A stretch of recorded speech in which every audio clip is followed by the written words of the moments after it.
मैंने हाँ load wine का डेटा सेट लिया था। तो ना सर उसमें ना जो मतलब वो आया उसका जो प्लॉट बन के आया लास्ट में, वो मतलब बहुत ज्यादा सुंदर बन के आया। 3 एक ही लाइन में। मैं आपको ये व्हाट्सएप पे सर आप देखना, ये मैंने भेजा है अभी, जस्ट अभी भेज दिया मैंने व्हाट्सएप पे। ग्रुप पे भेज दिया मैंने। सर देखो ये ऐसे बन के आया।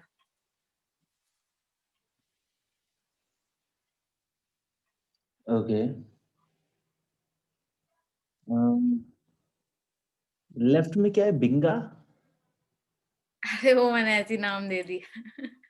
ओके, हाँ ठीक है। तो और मेरे को एक चीज समझ नहीं आई, ये वाई टारगेट क्या है? कोई अगर वाई, पूछना था कंफ्यूजन। सॉरी, वाई टारगेट कहाँ पर? आपने लिया था ना, जैसे एक्स एक्स में तो आपने एक एट्रीब्यूट करा दिया था।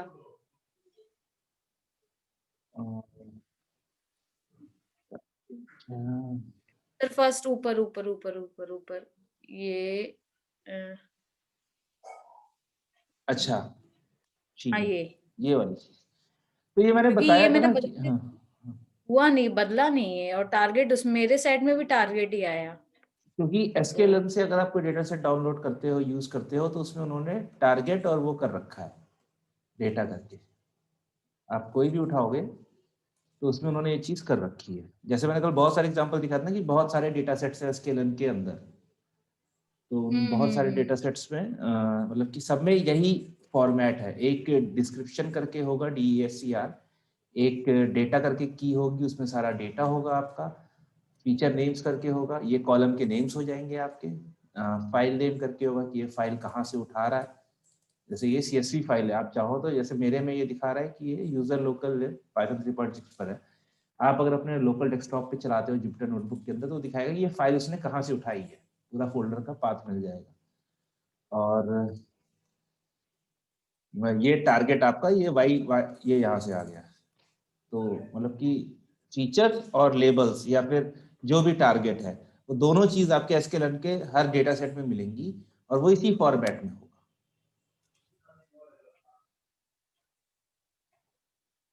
हम्म। तो DESCR मतलब डिस्क्राइब हो गया ना? डिस्क्रिप्शन। हाँ वही। हाँ,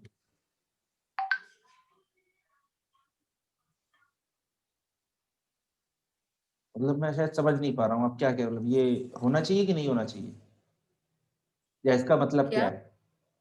नहीं नहीं, इसका DESCR। मतलब बोला मैंने। ये DESCR मतलब वो डिस्क्राइब होगा या डिस्क्रिप्शन बोलते हैं अपन इसको। हाँ, तो मैंने बोला बस। ओके। और Y equals to target, target उसका मतलब फॉर्मेट है गिवन कि हाँ, मतलब जो आई थिंक। डिक्शनरी बनी हुई है, ये डिक्शनरी है ना, देखो। करली ब्रेसेस में तो ये डिक्शनरी है। और डिक्शनरी में क्या होता है हमारे पास? कीज होती है। Keys and values. कीज होते हैं, कीज से करस्पॉन्डिंग वैल्यूज होती हैं। तो इस डिक्शनरी में 5 कीज है: DESCR, data, feature names, file name और टारगेट। इनके ओके करस्पॉन्डिंग ओके। वैल्यूज है। और कुछ नहीं है, एक सिंपल डिक्शनरी है। हाँ ठीक है सर, समझ में आ गया। ओके।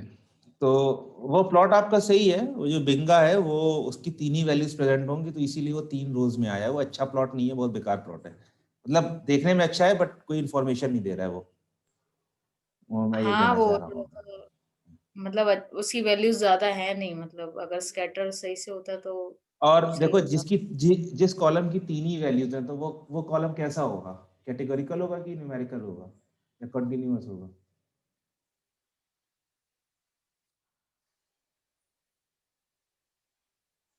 मैं दिखा देता हूँ, बाकी लोग को भी दिखा देता हूँ, तो उन्हें ना लगे कुछ चीज मिस कर रहे हैं।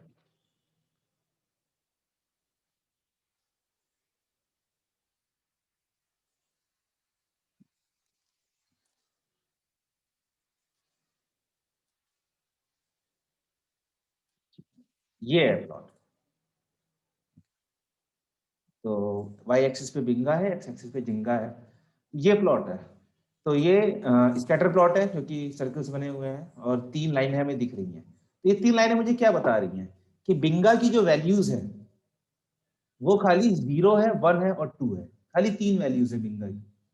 और जिंगा की वैल्यूज आपकी कंटिन्यूअस हो सकती है क्योंकि ये 0 -0.5 से लेकर 2 तक जा रही है। तो जो जिस कॉलम की सिर्फ कुछ एक फिक्स नंबर ऑफ वैल्यूज होती हैं वो कॉलम कैसा होता है, कैटेगोरिकल होता है या कंटिन्यूअस होता है? मेरा सवाल ये है सबसे।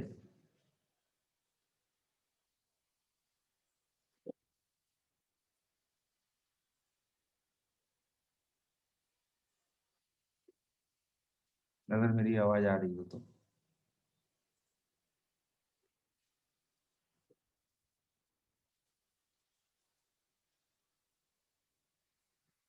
हाँ, मेरी आवाज नहीं आ रही है,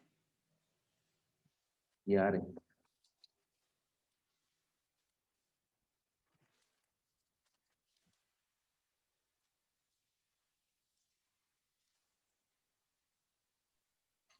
यस सर। आंसर क्यों नहीं दे रहा?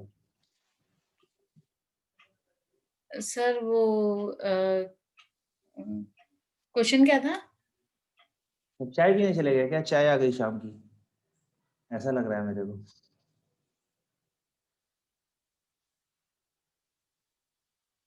चाय पीने नहीं गए हैं सर, वो थोड़ा मतलब गलत आंसर देने से अच्छा है कि पीछे मतलब पलट के देख लें कि हमने लिखा तो था। नहीं बहुत नहीं, कुछ लिखा। इतना टाइम पलटने में नहीं लेना चाहिए ना, आपको पता होना चाहिए कौन से पेज पे पलटना है। क्वेश्चन फिर से ये है कि बिंगा जो कॉलम है अभी यहाँ पर, तो बिंगा में खाली 3 वैल्यूज हैं, 0, 1 और 2। जिस भी कॉलम में फिक्स नंबर ऑफ वैल्यूज होती हैं वो कैटेगोरिकल होता है या कंटिन्यूअस होता है? ये सवाल था। सर फिक्स है, वो है सर, डिस्क्रीट है और क्लासिफिकेशन है। डिस्क्रीट है, क्लासिफिकेशन में मशीन लर्निंग प्रॉब्लम नहीं पूछी थी। ये सिर्फ मतलब कि कॉलम कैसा होगा, फीचर कैसा होगा, तो कैटेगोरिकल होगा क्योंकि फिक्स नंबर ऑफ वैल्यूज है। कैटेगरी, हाँ। हाँ, और डिस्क्रीट भी बोल सकते हो, चलेगा, वो डिस्क्रीट भी चलेगा, क्लासिफिकेशन नहीं बोल। डिस्क्रीट कैटेगोरिकल चलेगा, क्लासिफिकेशन नहीं, वो मशीन लर्निंग की प्रॉब्लम का टाइप हो गया। तो ये डिस्क्रीट है या कैटेगोरिकल है। स्कैटर प्लॉट जो बनता है वो बनता है दोनों कंटिन्यूअस होने चाहिए।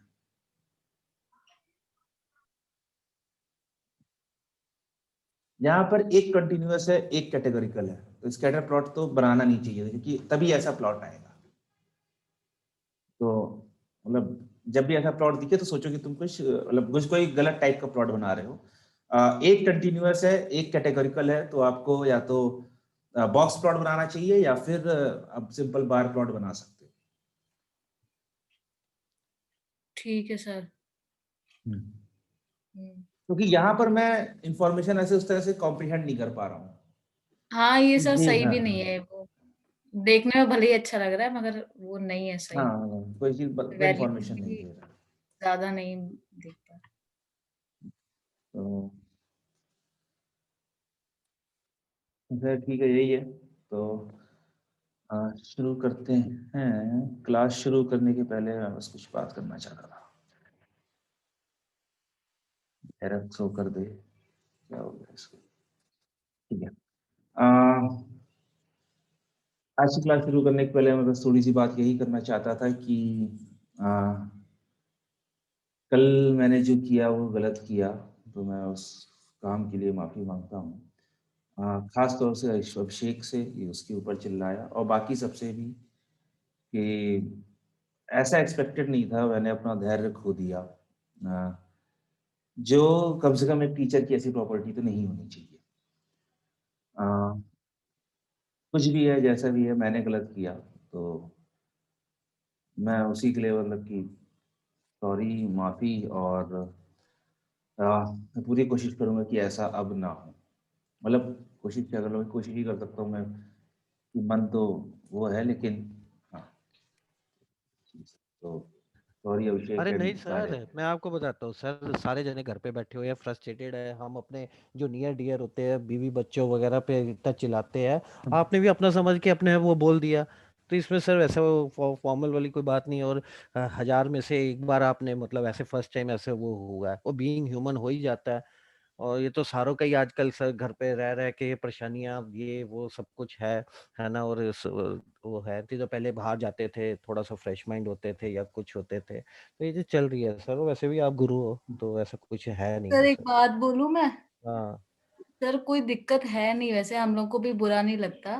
नहीं बस नहीं ये, सर आप नहीं चाहते कि हाँ, आप दुखी हो मंगला मेरी देखो, वजह से। मंगला देखो ये चीज है कि देखो बुरा लगा, मैं मतलब ये चीज कभी मेरे गुरु किसी ने बोली थी कि किसी को बुरा लग रहा है इसलिए माफी ना मांगो, किसी तुमने गलत किया इसलिए माफी।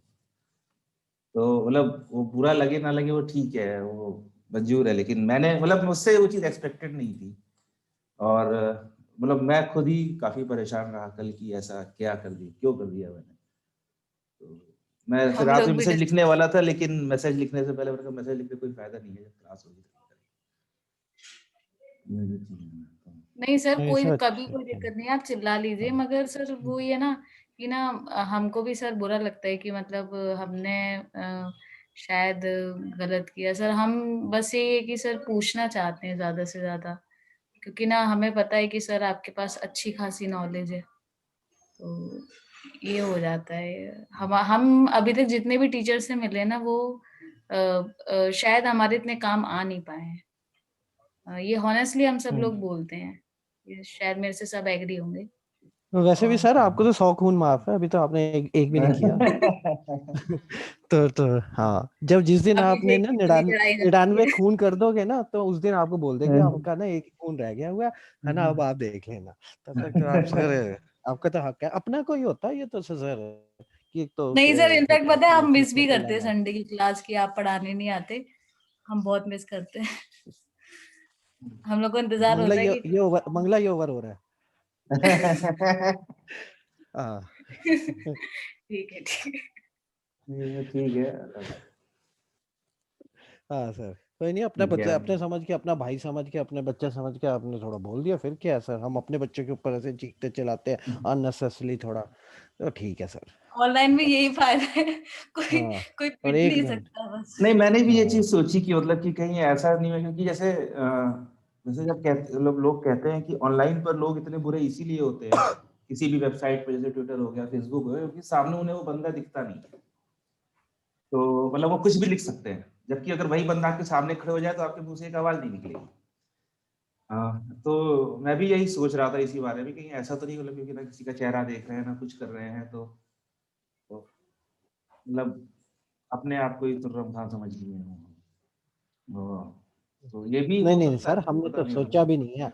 हमने तो पता नहीं, अभिषेक का पता नहीं, अभिषेक तेरे को बोलना चाहिए, हमने तो ऐसे सोचा ही नहीं है। और हाँ मतलब सेकंड थॉट आया भी नहीं हमारा, तो जब क्लास खत्म हुई कि सर ने ऐसे क्यों बोल दिया या कैसे बोल दिया, सब पार्ट है। हमारे मुंह से 100 बार निकलता, आपके मुंह से एक बार निकला है, बस, कोई बात नहीं सर। हाँ, ठीक है। हाँ, तो मैं अपने आप को अच्छा करने की कोशिश करता हूँ, आप लोग भी अपने आप को अच्छा करने की कोशिश करिए। हाँ, बाकी बस यही है। ठीक है। तो अभी शुरू करते हैं। कल हम लोगों ने एसके लर्न के थ्रू लीनियर सर अब रिग्रेशन थोड़ा देखा सा था। ना फास्ट हाँ पढ़े सर अपन। हम लोग भी सर पढ़ के आते हैं, तो मतलब थोड़ा सर फास्ट चलाओगे ना तो भी सर समझ में आएगा अब। यार, मैं फास्ट ही चलाना चाहता हूँ, लेकिन फिर अभी जैसे मैंने वो क्वेश्चन पूछा कि वो कैटेगरिकल होगा कि वो होगा, तो कितनी क्लियर हाँ, हुई। तो मतलब कि तो वो था कि वो हाँ कि 1 सेकंड में तुरंत आ जाना चाहिए कि हाँ फिक्स वैल्यूज है, कैटेगरिकल होगा। हाँ, तो अगर इस तरह के मेरे पास आंसर आया तो मैं भी आगे बढ़ता रहूं, लेकिन जब उधर जैसे कोई रिस्पांस नहीं आता तो फिर है कि ठीक है, यहाँ कितने कोफिशिएंट थे, एक एक दो दो तीन तीन एग्जाम्पल करके करना पड़ता है। नहीं सर, कोशिश करेंगे सर, अब आप फास्ट पढ़ाना सर, समझ में आ रहा है सर अच्छे से अब। और किसी को नहीं आ रहा है तो बेशक पूछो, मतलब कोई वो नहीं है।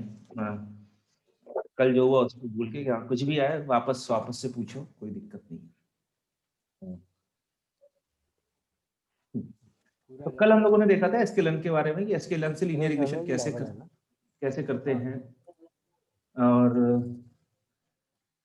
हम लोगों ने 2-3 काम कर लिए थे कि लोडिंग डेटा सेट, तो हम लोगों ने देखा था कि हम डेटा सेट आप पैंडास में भी लोड कर सकते हो, बट हम लोगों ने sklearn के अंदर जो इनबिल्ट डेटा सेट्स हैं उनको देखा था। फिर एल्गोरिथम को इंपोर्ट करना, तो लीनियर रिग्रेशन, और उसको ट्रेनिंग और फिट कर और उसके प्रिडिक्शंस निकालना। ठीक कि आपने फिट लगा लिया, उसमें x और y दे दिया है, और फिर उसके कोएफिशिएंट निकाल लिए डॉट कोएफ अंडरस्कोर एट्रीब्यूट से, और इंटरसेप्ट निकाल लिए डॉट इंटरसेप्ट अंडरस्कोर एट्रीब्यूट से। फिर हम लोगों ने प्रिडिक्ट करके देखा था और एक प्लॉट बनाया था predictions versus original prices. Okay, predictions versus original prices. तो हम लोगों ने ये भी देखा था कि अगर ये एक परफेक्ट प्रिडिक्शन होता, अगर जो ओरिजिनल रियल लाइफ में प्राइसेस हैं वो वही हमें प्रिडिक्शन के बाद में मिलते हैं, तो ये हमारी एक परफेक्ट लाइन में लाई करते 45 डिग्री स्लोप के साथ। बट हमारी जो एल्गोरिथम है, जो हमारा मॉडल है, वो रियल लाइफ को मिमिक नहीं कर पाता है। तो जब मिमिक नहीं कर पाते तो कुछ दिक्कतें आएंगी, तो इसीलिए थोड़े से डिस्ट्रीब्यूटेड। इसमें और भी कई सारी चीजें थी। इसमें मैंने एक होमवर्क दिया था करने को कि आपको ये निकालना है कि ये जो प्रिडिक्शंस आपने निकाले हैं थ्रेड्स, इसको आपको मैनुअली निकालना था। मतलब हेलो सर। हाँ सर ये बोल रहा हूँ, वो मेरा थोड़ा माइक काम नहीं कर रहा था एक्चुअली। क्या है, वो लैपटॉप हैंग हो रहा था। मैं उस माइक पे क्लिक कर रहा था ना, वो हो नहीं रहा था, तो मैंने लैपटॉप बंद किया, फिर चालू किया तो हो गया वो।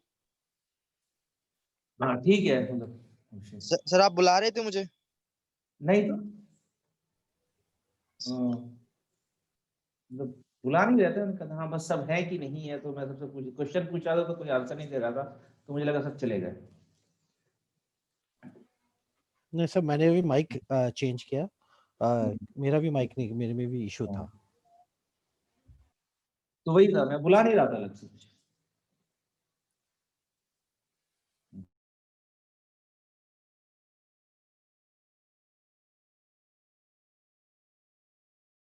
चलो सर, कैरी ऑन। सॉरी, यहाँ पर जो हमारे पास प्रिडिक्शंस आए थे, तो इसको हम डॉट प्रिडिक्ट का यूज करके निकाल लेते यहाँ पर। तो मैंने कहा था कि इसको आपको अपने हाथ से निकालना है, मतलब सिंपल मैथमेटिक्स करके। तो टारगेट क्या था इसका कि हम लोग की इक्वेशन कुछ ऐसे बन रही थी, y equals to m1 x1 plus m2 x2 plus and so on m13 x13 plus b। तो x1 x2 x3 ये हमारे पास दिए गए थे, हमारे पास x के अंदर थे। m1 m2 m13 ये मेरे पास कोएफिशिएंट अंडरस्कोर एट्रीब्यूट के अंदर थे। ठीक है, b हमारे पास कहाँ पे था, इंटरसेप्ट के। और ये थे हमारे प्रेड्स, जो हम लोगों ने प्रेड्स अभी ये सब निकाले हैं। तो ये हम लोग अभी तक डॉट प्रिडिक्ट मेथड से निकाल लेते हैं। तो मैंने बस यही कहा था आपसे कि ये काम आपको मैनुअली करना है, मैथ से निकालना है इसको। तो वो हम कैसे निकाल सकते हैं? तो बेसिकली हमें क्या करना है, हमें जितने भी x1 x2 x3 x13 x और m1 m2 m13 m14 है और b है, इसको हमें मल्टीप्लाई करना है। तो ये दोनों क्या है, m1 मतलब जो m है ये आपका पास एक एरे है, x आपके पास एक 2D एरे है, और b आपके पास एक वैल्यू है। तो बेसिकली ये होता क्या है, ये आपका ऐसे हो जाता है कि y equals to m x plus b। मतलब ये क्या है, ये आप मैट्रिक्स मल्टीप्लिकेशन कर रहे हो। अगर ये आपका है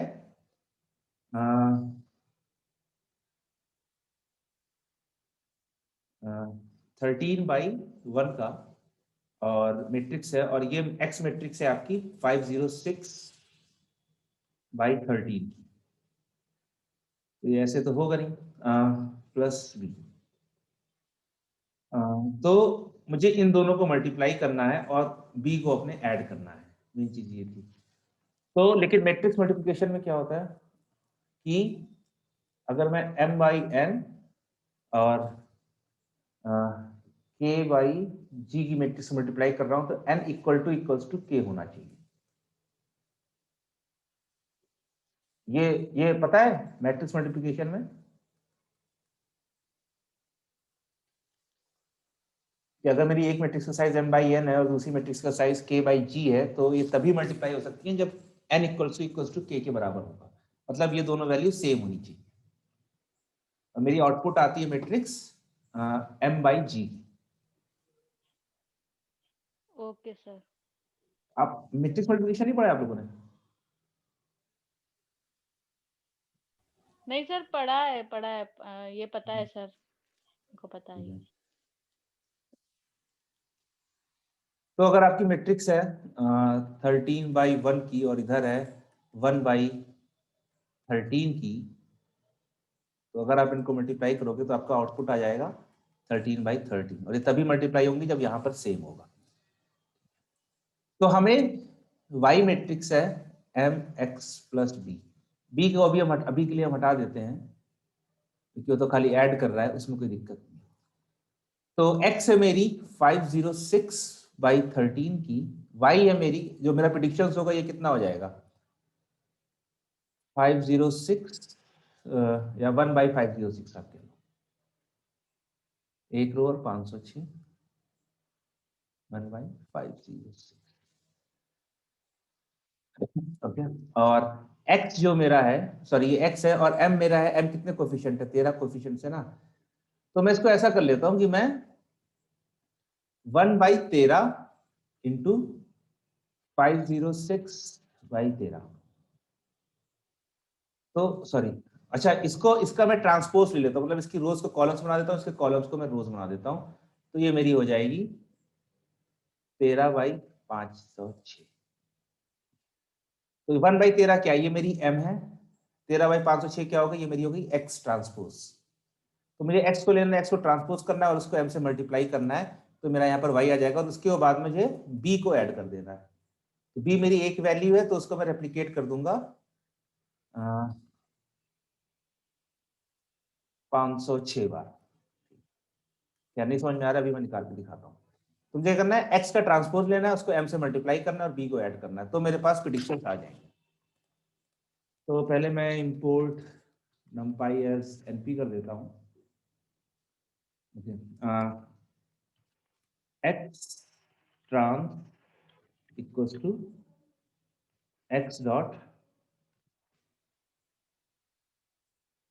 ट्रांसपोज, और m मेरा क्या है, और m है मेरा, मैंने ऊपर कोफिशिएंट्स प्रिंट किए थे, तो m का शेप किया था क्या, मैंने नहीं किया था, तो पहले मैं m का शेप भी प्रिंट कर लेता हूँ, sorry lreg dot coefficient underscore dot, ये भी numpy आ रही है।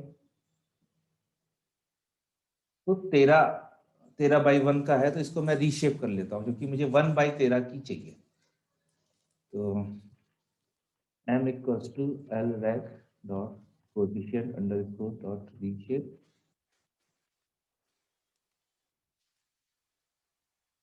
क्या था ये,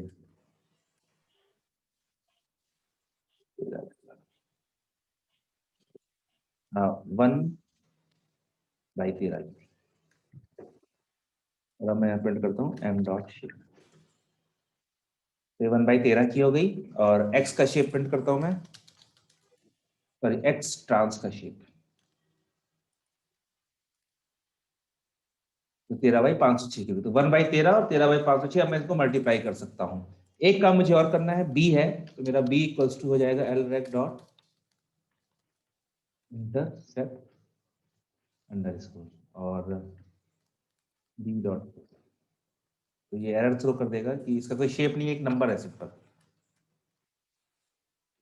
एक नंबर, तो इसको मुझे अभी सिंपल ऐड करना है, तो वो मैं numpy array में ऐड कर दूंगा, और वो मेरा ब्रॉडकास्टिंग के थ्रू या हो जाएगा, तो ब्रॉडकास्टिंग ये हो जाएगा। तो threads manual equals to np dot matmul, मतलब कि आप मैट्रिक्स मल्टीप्लाई कर रहे हो, मुझे करनी है कौन कौन सी, m comma b, sorry m comma x trans plus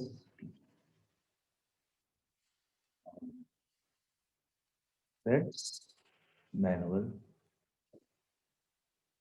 ठीक है, ये देखो आ गई मेरे पास। ओरिजिनल पेट्स में लास्ट वैल्यू है 26.91313 की, और इसमें लास्ट वैल्यू है 22.3442139, और ये एक 2D एरे है।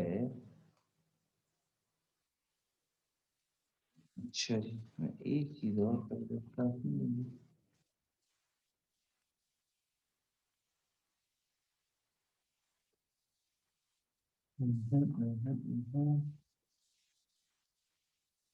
अगर अच्छा मैंने कुछ गड़बड़ी कर दी मैट्रिक्स मल्टीप्लिकेशन में।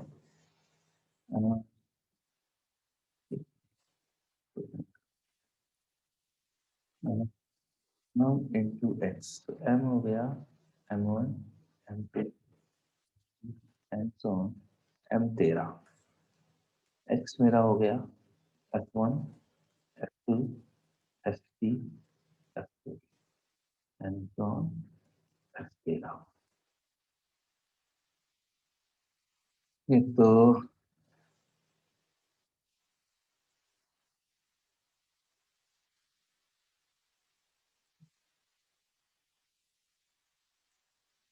तो मुझे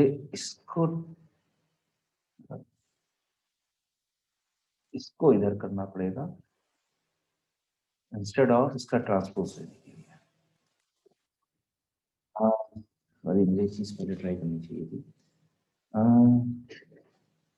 तो ओके, मैं m को 13/1 कर देता हूँ, x को ट्रांसपोज नहीं करता हूँ, सिंपल x कर देता हूँ।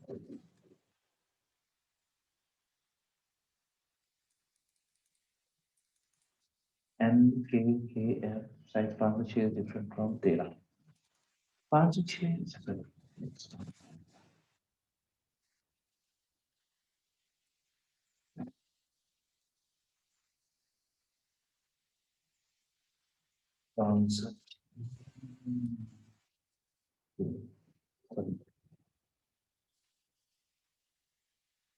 पाँच सौ 6/13 है और 13/1 में सर ट्रांस मुझे लिया था ना आपने, तो एक्स ट्रांस लिया है ना। नहीं, तो अभी मैं वो चीज नहीं कर रहा हूँ, मैं इसको हटा रहा हूँ। तो 13 रोज एक कॉलम है, तो ये 1/13 कैसे हो गया? 13/1 होना चाहिए। ओके, अब सही है। तो 13/1 और 506/13 सेम चीज आ गई, प्लस p। मैट्रिक्स मल्टीप्लिकेशन के बाद p ऐड करना है। b की वैल्यू है दिस, इसका कुछ काम नहीं कर रहा है क्योंकि प्रेडिक्शंस की लास्ट वैल्यू क्या आई है? 26.91, नहीं इसके आगे भी है यार। अरे मैं 22.3442129 और इसकी है 22.3442129। ओके, तो वो सही था। अब चाहे वैसे कर लो चाहे ऐसे कर लो, तो सेम वैल्यू थी। सॉरी, मैं देख नहीं रहा था ठीक से। तो हम लोग क्या कर रहे हैं, जो प्रिडिक्शन चल रहा है, प्रिडिक्शन के अंदर कुछ मैं ये बताना चाह रहा था कि प्रिडिक्शन के अंदर ना कुछ अलग सा नहीं चल रहा है। जो डॉट प्रिडिक्ट फंक्शन है उसके अंदर कुछ नया नहीं चल रहा है। ये वही है कि इसने m1 निकाल लिया, x1 हमारे पास है, m2 निकाल लिया, x2 हमारे पास है, सबको मल्टीप्लाई किया, ऐड किया b से, और यही को इसने दे दिया है कि ये आपके प्रिडिक्शन। तो मतलब मैं ये चीज बताना चाह रहा था। तो इसने ये काम 13 आप कॉलम लिए हैं सारे, उसके बाद हाँ प्रेडिक्ट किया है। हाँ, ये तो सर तो कल प्रेडिक्ट बताया कैसे, था। नहीं तो प्रेडिक्ट कैसे किया है, मतलब मैं इसीलिए मैंने कहा था ये होमवर्क है कि आप लोग मैनुअली करके लाओ सेम चीज को।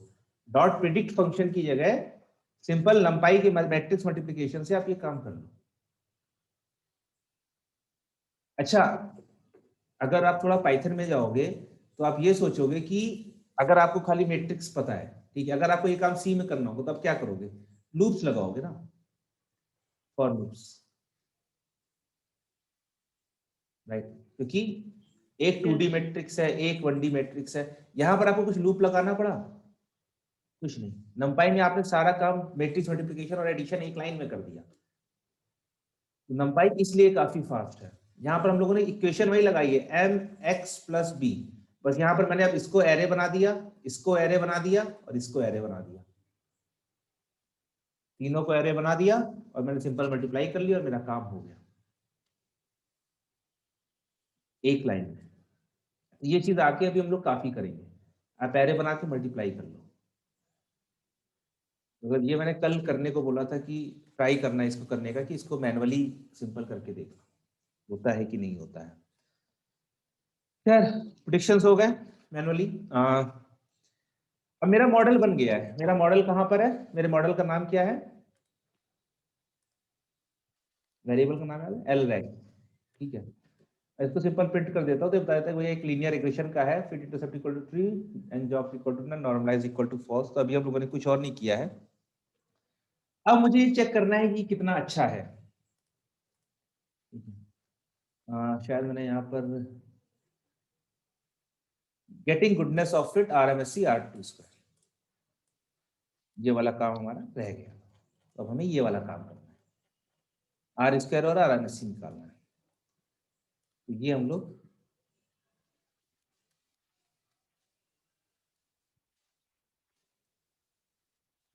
तो ये कैसे निकालेंगे हम लोग SQL या मशीन लर्निंग में जो भी हमारा कोड है। तो SQL में जैसे लीनियर रिग्रेशन के लिए हम लोग निकाल रहे हैं रूट मीन स्क्वायर्ड एरर और R स्क्वायर्ड वैल्यू। क्लासिफिकेशन में हम लोग एक्यूरेसी निकालते हैं। क्लासिफिकेशन में हम लोग 3-4 चीजें और निकालते हैं, जैसे precision, recall, F1 score, confusion matrix और मीन एवरेज एरर। तो ये सारी चीजें निकालते हैं। तो ये सारे मैट्रिक्स हैं। मैट्रिक्स किस चीज की है? मैट्रिक मतलब किसी चीज को नापने का तरीका, और ये नापने का तरीका है कि आपका मॉडल कितना अच्छा है। हर मैट्रिक हर जगह काम नहीं कर सकती है। RMSE R स्क्वायर्ड ये आपकी रिग्रेशन की प्रॉब्लम्स के लिए है। क्लासिफिकेशन के लिए आपका एक्यूरेसी, प्रिसिशन, रिकॉल और F1 स्क्वायर है। कंफ्यूजन मैट्रिक्स भी क्लासिफिकेशन के लिए है, रिग्रेशन के लिए काम नहीं करेगा। तो ये आपको याद हो जाएंगी जैसे जैसे आप प्रैक्टिस करते जाओगे कि हाँ कि किस टाइप की प्रॉब्लम में कौन सा मैट्रिक यूज करते हैं और किस समय पर कौन सा मैट्रिक यूज करना ज्यादा बेटर है। तो अभी मैं बता रहा हूँ ये सब एक मैट्रिक्स है उनको चेक करने की। तो इसके लिए SQL ने पहले से ही ये सारी मैट्रिक्स के फंक्शन बना के रख रखे हैं, आपको कुछ करने की जरूरत नहीं है। तो कैसे बनाए उन्होंने? उसके लिए आपको इंपोर्ट करना पड़ेगा from SQL dot metrics import, और यहां पर आपके सारे आ जाएंगे metrics. From SQL dot metrics हो जाएगा ये आपका इंपोर्ट। ये देखो accuracy score, mutual info score, adjusted rand score, AUC, average precision, balanced accuracy, Kalinske Harabasz, classification, classification report, cluster, confusion matrix हम लोग बात कर रहे थे अभी, consensus, DCG, Euclidean, F1 score, ठीक है, Hamming loss, Synge loss, jacquard score. Sir ये शो कैसे हुआ? ये शो कैसे किया? मैंने बताया टैब था वेब कंट्रोल दबाया आपने? Space, control space. अच्छा कंट्रोल स्पेस, ठीक है ठीक है। और यहाँ पर आपकी मीन स्क्वायर्ड एरर, ये देखो मीन स्क्वायर्ड लॉग एरर भी है, mean squared mean PD error भी है, पता नहीं क्या चीज होती है। मतलब बहुत सारी मैट्रिक्स होती हैं। आप कुछ यूज करोगे कुछ नहीं यूज करोगे। प्रिसीजन स्कोर आ गया, R2 स्कोर है ये अपना R2 वाली वैल्यू, ठीक है। तो इसने R2 स्क्वायर ले लिया आपने अभी। अच्छा इसी टाइम पर हम वो भी कर लेते हैं, SQL dot metrics import mean square error. आप दोनों इंपोर्ट कर लो, फिर आप इनको यूज कर सकते हो। तो इनको आप यूज कैसे करते हो? R2 स्कोर, ठीक है। और जैसे ही आपने खोला इसने बता दिया, तो जैसे ही मैंने ब्रैकेट बनाया वैसे ही अपने आप इसने डॉक्यूमेंटेशन दे दिया है। जुपिटर की ये खास बात है, जुपिटर की भी कोलैब की थी, क्योंकि कोलैब जुपिटर के ऊपर बना कि आपको डॉक्यूमेंटेशन साथ साथ मिलता चलेगा, कहीं जाके कोई डॉक्यूमेंटेशन पेज खोलने की जरूरत है नहीं। तो इसने बता दिया कि भाई पहला होना चाहिए y ट्रू और दूसरा होना चाहिए y प्रेड। तो R square coefficient of determination, ये हम लोगों ने बात करी थी कि R स्क्वायर को कोएफिशिएंट ऑफ डिटर्मिनेशन भी बोलते हैं। तो बेस्ट पॉसिबल स्कोर इज 1, ये भी हम लोगों ने निकाला था कि कैसे 1 हो सकता है, क्योंकि अगर फॉर्मूला क्या था 1 माइनस RSS अपॉन TSS, और अगर RSS TSS के बराबर हो जाता तो वो 1 हो जाता, नहीं सॉरी, RSS अगर 0 हो जाता तो ये एक परफेक्ट लाइन होती, तो 0 हो जाता तो 1 माइनस 0 0 हो जाता। A constant model always predicts the value, expected value of y disregarding the input features would get an R square of 0.0। तो 0 से 1 के बीच में जाता है, बट इसकी वैल्यू निगेटिव भी हो सकती है जब आपका मॉडल एकदम ही घटिया हो। तो हमें क्या देना इनपुट में, y ट्रू और y प्रेड। तो y ट्रू है मतलब मेरे पास ओरिजिनल वैल्यूज जो मेरे डेटा सेट में थी, ओरिजिनल वैल्यूज मैंने ले रखी है किसमें, y के अंदर, और y प्रेड को मैंने सेव कर रखा है प्रेड्स में। और मैं इसको रन कर दूंगा और इसने दे दिया मेरा r स्क्वायर 0.74। जनरली हम इसको, क्योंकि ये 0 से 1 के बीच में जाता है, तो हम इसको एज अ परसेंटेज मानते हैं, इसको हम लोग 100 से मल्टीप्लाई करते हैं, तो आपका R2 आ गया आपका 74% आ गया। मतलब कि आपकी लीनियर रिग्रेशन में 74% ऑफ मॉडल सीख लिया है, ज्यादा नहीं 74% सीख लिया है, जो कि 0.5 से अच्छा है। तो ये देखो RT स्क्वायर मेरा हाई आया, R स्क्वायर वैल्यू मेरी हाई आई, मतलब 0.74 आई। तो ये मॉडल अच्छा है कि बुरा है? अच्छा सर। हाँ सर, अच्छा है। मैं कहना चाह रहा था वो डिपेंड्स वाली बात थी कि हाई आर स्क्वायर की वैल्यू जरूरी नहीं है कि हमेशा अच्छा मॉडल हो। हाँ, एक बार में अच्छा लग रहा है अभी, फिर हम इसको और इवेलुएट करते हैं। बट जैसे ही आर स्क्वायर निकाला है वैसे हम लोग क्या निकालेंगे, मीन स्क्वायर एरर। ठीक है, तो मीन स्क्वायर एरर कैसे निकालेंगे, इसका फंक्शन उठाएंगे और जैसे मैं लगाऊंगा, इसने दे दिया मुझे कि इसमें भी y ट्रू और y prediction, mean squared error, regression loss, मतलब गाइड वाइड भी है बट फॉर्मूला वही रहेगा, y ट्रू पहले ओरिजिनल फिर प्रेडिक्शन। इसको मैं कर देता हूँ, पहले ओरिजिनल है मेरा y और प्रेडिक्शन है प्रिट्स में। मीन स्क्वायर्ड एरर आ गई मेरी 21। ठीक है, ये मीन स्क्वायर्ड एरर है, ये रूट मीन स्क्वायर्ड एरर नहीं है। रूट मीन स्क्वायर के लिए करना पड़ेगा, इसका स्क्वायर रूट ले लो, np.sqrt, तो आ गई 4.67। इसको अगर आप इंटरप्रेट करना चाहो तो इसका इंटरप्रेट करने का तरीका ये है कि इसका मतलब है कि इसने 4.67 यूनिट्स दूर प्रिडिक्शन किए हैं ऑन एन एवरेज। और यहां पर अगर आप याद करोगे तो मेरा जो मीडियन प्राइस था ये किसमें था, थाउजेंड्स ऑफ डॉलर्स में था। ठीक है, जो मेरी प्राइस की वैल्यू थी वो थाउजेंड्स ऑफ डॉलर थी, तो अगर 4 लिखा है उसका मतलब है $4,000, अगर 10 लिखा है तो उसका मतलब है $10,000। यहाँ पर थाउजेंड्स ऑफ डॉलर था, इसका मतलब ये है कि इसने घर की प्राइस जो प्रिडिक्ट करी है वो अराउंड 4, मतलब कि $4,600 ऊपर नीचे करी। ऊपर नीचे कुछ भी हो सकता है बट $4,600 ऊपर नीचे करी। और ये मैंने कैसे निकाला, क्योंकि मुझे पता है कि मेरा जो y है वो मेरा थाउजेंड्स ऑफ डॉलर्स में है, तो इसका मतलब क्या है कि अराउंड 4,000 के आसपास ये ऊपर नीचे कर रहा है। तो अच्छा, मान लो अभी मैं एक नया मॉडल बनाता हूँ, उसकी आरएमएससी कुछ लेस आती है, तो मैं उस मॉडल को लूंगा या इस मॉडल को लूंगा?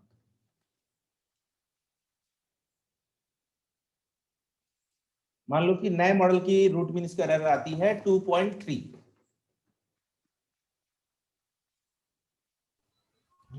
सर आइडिया नहीं है। Sir it depends.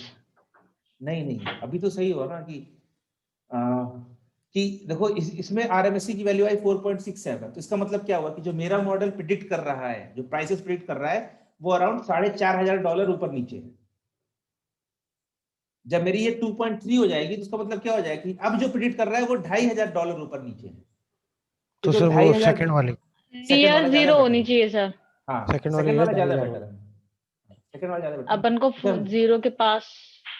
Okay, meeting and हो जाएगी, वापस से ज्वाइन कीजिए। ठीक है सर। और हाँ यहाँ सर। लाइट चली गई है, सॉरी।